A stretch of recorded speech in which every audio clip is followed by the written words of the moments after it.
بسم اللہ الرحمن الرحیم۔ میرے انتہائی قابل احترام بزرگوں، بھائیوں، السلام علیکم ورحمۃ اللہ وبرکاتہ۔ پیارے اسلامی بھائیوں، 11 اور 12 ذوالحجہ کی تینوں شیطانوں کو کنکریاں مارنی ہیں۔ اس کی ترتیب یہ ہے: پہلے جمرۃ الاولیٰ یعنی چھوٹا شیطان، پھر جمرۃ الوسطیٰ یعنی منجلا شیطان، اور آخر میں جمرۃ العقبہ یعنی بڑا شیطان۔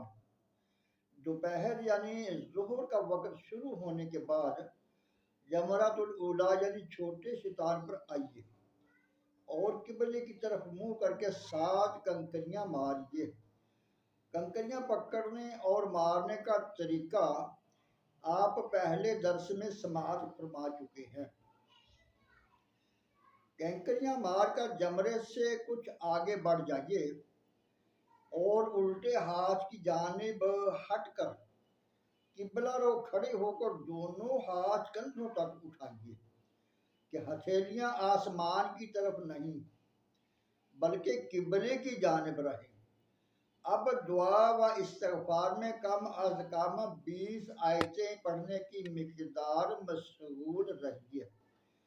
اب جمرۃ الوسطیٰ یعنی منجلے شیطان پر بھی اسی طرح کیجیے۔ پھر آخر میں جمرۃ العقبہ یعنی بڑے شیطان پر بھی اسی طرح رمی کیجیے جس طرح آپ نے 10 تاریخ کو کی تھی۔ اس کا طریقہ بھی آپ پہلے سماعت فرما چکے ہیں۔ بڑے شیطان کی رمی کے بعد آپ کو ٹھہرنا نہیں، فوراً پلٹ پڑنا اور اسی دوران دعا بھی کرنی ہے۔ درست طریقہ یہی ہے، مگر اب فوراً پلٹنا ممکن نہیں رہا، لہذا کنکریاں مار کر کچھ آگے بڑھ کر یو ٹرن کی ترکیب فرما لیجیے۔ 12ویں کو بھی اسی طرح تینوں جمرات کی رمی کیجیے۔ 11ویں اور 12ویں کی رمی کا وقت زوال آفتاب یعنی ابتدائے وقت ظہر سے شروع ہوتا ہے، لہذا 11ویں اور 12ویں کی رمی دوپہر سے پہلے اصلاً یعنی بالکل صحیح نہیں۔ 10ویں، 11ویں اور 12ویں کی راتیں اکثر یعنی ہر رات کا آدھے سے زیادہ حصہ مینا شریف میں گزارنا سنت ہے۔ 12ویں کی رمی کر کے غروب آفتاب سے پہلے اختیار ہے کہ مکہ معظمہ زادہ اللہ شرفا و تعظیما کو روانہ ہو جائیں، مگر بعد غروب چلا جانا معیوب۔ اب ایک دن اور ٹھہرنا اور 13ویں کو بدستور دوپہر ڈھلے یعنی ابتدائے وقت ظہر رمی کر کے مکہ شریف جانا ہوگا، اور یہی افضل ہے۔ اگر مینا میں 13ویں کی صبح صادق ہو گئی، اب رمی کرنا واجب ہو گیا۔ اگر بغیر رمی کیے چلے گئے تو دم واجب ہوگا۔ 11ویں اور 12ویں کی رمی کا وقت آفتاب ڈھلنے یعنی ظہر کا وقت شروع ہونے سے صبح صادق تک ہے، مگر بلا عذر آفتاب ڈھلنے کے بعد رمی کرنا مکروہ ہے۔ 13ویں کی رمی کا وقت صبح صادق سے غروب آفتاب تک ہے، مگر صبح سے ابتدائے وقت ظہر تک مکروہ تنزیہی ہے۔ ظہر کا وقت شروع ہونے کے بعد مسنون ہے۔ کسی دن کی رمی اگر رہ گئی تو دوسرے دن قضا کر لیجئے اور دم بھی دینا ہوگا۔ قضا کا آخری وقت 13ویں کے غروب آفتاب تک ہے۔ رمی ایک دن کی رہ گئی اور آپ نے 13ویں کے غروب آفتاب سے پہلے قضا کر لی، تب بھی ادا، اور اگر نہیں کی جب بھی، یا ایک سے زیادہ دونوں کی رہ گئی بلکہ بالکل رمی کی ہی نہیں، ہر صورت میں صرف ایک ہی دم واجب ہے۔ زائد بچی ہوئی کنکریاں کسی کو ضرورت ہو تو اس کو دے دیجئے یا کسی پاک جگہ ڈال دیجئے۔ ان کو جمروں پر پھینک دینا مکروہ تنزیہی ہے۔ آپ نے کنکریاں ماری اور وہ کسی کے سر وغیرہ سے ٹکرا کر جمرے کو لگی یا 3 ہاتھ کے فاصلے پر گری تو جائز ہو گئی۔ اگر آپ کی کنکری کسی پر گری اور اس نے ہاتھ وغیرہ کا جھٹکا دیا جس سے وہاں تک پہنچی تو اس کے بدلے کی دوسری ماریے۔ اوپر کی منزل سے رمی کی اور کنکری جمرے کے گرد بنی ہوئی پیالہ نما فصیل یعنی باؤنڈری میں گری تو جائز ہو گئی، کیونکہ فصیل میں سے ڈھلک کر یا تو جمرے کو لگتی ہے یا 3 ہاتھ کے فاصلے کے اندر اندر گرتی ہے۔ اگر شک ہو کہ کنکری اپنی جگہ پہنچی یا نہیں تو دوبارہ ماریے۔ پیارے حاجیوں، 10ویں کی رمی بغیر مجبوری کے غروب آفتاب کے بعد کرنا سنت موقتہ کے خلاف ہونے کے سبب اساءت ہے۔ جمروں میں خلاف ترتیب کرنا، 13ویں کی رمی ظہر کا وقت شروع ہونے سے پہلے کرنا، بڑا پتھر مارنا، بڑے پتھر کو توڑ کر کنکریاں بنانا، مسجد کی کنکریاں مارنا، جمرے کے نیچے جو گری پڑی ہیں ان میں سے اٹھا کر مارنا مکروہ تنزیہی ہے کہ یہ نامقبول کنکریاں ہیں۔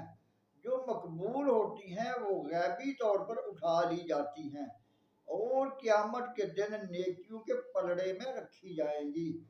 جان بوجھ کر 7 سے زیادہ کنکریاں مارنا، ناپاک کنکریاں مارنا، رمی کے لیے جو سمت مقرر ہوئی اس کے خلاف کرنا، جمرے سے 5 ہاتھ سے کم فاصلے پر کھڑے ہونا، زیادہ کا کوئی مذائقہ نہیں، البتہ یہ ضروری ہے کہ قریب ہو تب بھی کنکری ماری ہی جائے، صرف رکھ دینے کے انداز میں نہ ہو۔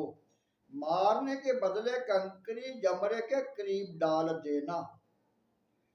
پیارے حاجیوں، جب رخصت کا ارادہ ہو اس وقت آفاقی حاجی پر طواف رخصت واجب ہے، نہ کرنے والے پر دم واجب ہوتا ہے۔ اس کو طواف وداع اور طواف صدر بھی کہتے ہیں۔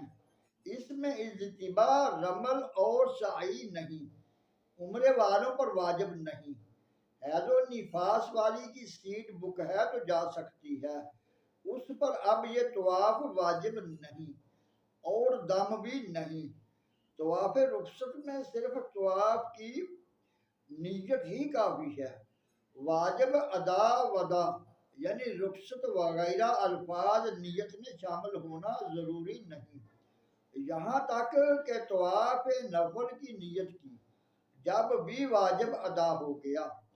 سفر کا ارادہ تھا، طواف رخصت کر لیا، پھر کسی وجہ سے ٹھہرنا پڑا، جیسا کہ گاڑی وغیرہ میں عموماً تاخیر ہوتی ہے، اور اقامت کی نیت نہیں کی تو وہی طواف کافی ہے، دوبارہ کرنے کی حاجت نہیں، اور مسجد الحرام میں نماز وغیرہ کے لیے جانے میں کوئی مذائقہ نہیں۔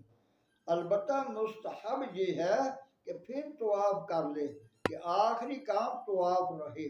طواف زیارت کے بعد جو بھی پہلا نفلی طواف کیا وہی طواف رخصت ہے۔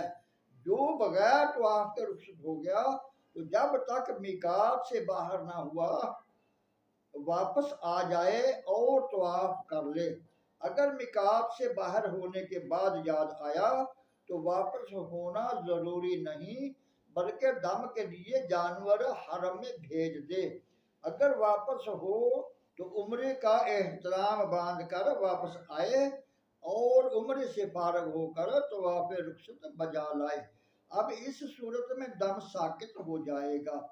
طواف رخصت کے 3 پھیرے چھوڑے گا تو ہر پھیرے کے بدلے ایک ایک صدقہ دے کر، اور اگر 4 سے کم کیے ہیں تو دم دینا ہوگا۔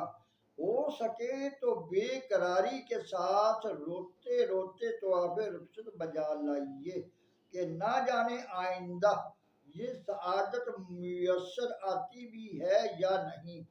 بعد طواف بدستور 2 رکعت واجب الطواف ادا کیجیے۔ طواف رخصت کے بعد بدستور زمزم شریف پر حاضر ہو کر آب زمزم نوش کیجیے اور بدن پر ڈالیے۔ پھر دروازہ کعبہ کے سامنے کھڑے ہو سکے تو آستانہ پاک کو بوسہ دیجیے اور قبول حج و زیارت اور بار بار حاضری کی دعا مانگیے۔ اور دعائے جامع یعنی ربنا آتینا فی الدنیا، یا یہ دعا پڑھیے، السائل ببابک یسألوک من فضلک ومعروفک ویرجو رحمتک، تیرے دروازہ پر سائل تیرے فضل و احسان کا سوال کرتا ہے اور تیری رحمت کا امیدوار ہے۔ یار حاجیوں، ملتزم پر آ کر غلاف کعبہ تھام کر اسی طرح چمٹیے اور ذکر و درود اور دعا کی کثرت کیجیے۔ پھر ممکن ہو تو حجر اسود کو بوسہ دیجیے، پھر کعبہ مشرفہ کی طرف منہ کیے الٹے پاؤں یا حسب معمول چلتے ہوئے بار بار مڑ کر کعبہ معظمہ کو حسرت سے دیکھی، اس کی جدائی پر آنسو بہاتے یا کم از کم رونے جیسی صورت بنائیے۔ مسجد الحرام سے ہمیشہ کی طرح الٹا پاؤں بڑھا کر باہر نکلیے اور باہر نکلنے کی دعا پڑھیے۔ حیض و نفاس والی دروازہ مسجد پر کھڑی ہو کر با نگاہ حسرت کعبہ مشرفہ کی زیارت کرے اور روتی ہوئی دعا کرتی ہوئی پلٹے، پھر بقدر قدرت فقرائے مکہ معظمہ میں خیرات تقسیم کیجیے۔ یا الہی، ہر برس حج کی سعادت ہو نصیب، بعد حج جا کر کروں دیدار دربار حبیب۔ اللہ تعالیٰ سے دعا ہے کہ درس و بیان میں اگر کوئی غلطی کوتاہی ہوئی ہو تو معاف فرمائے اور ہمیں صحیح درس و بیان کرنے کی سعادت نصیب فرمائے، درس و بیان کو سمجھنے اور عمل کرنے کی توفیق عطا فرمائے اور درس و بیان کو دوسرے اسلامی بھائیوں تک پہنچانے کی سعادت نصیب فرمائے۔ وما علینا الا البلاغ المبین۔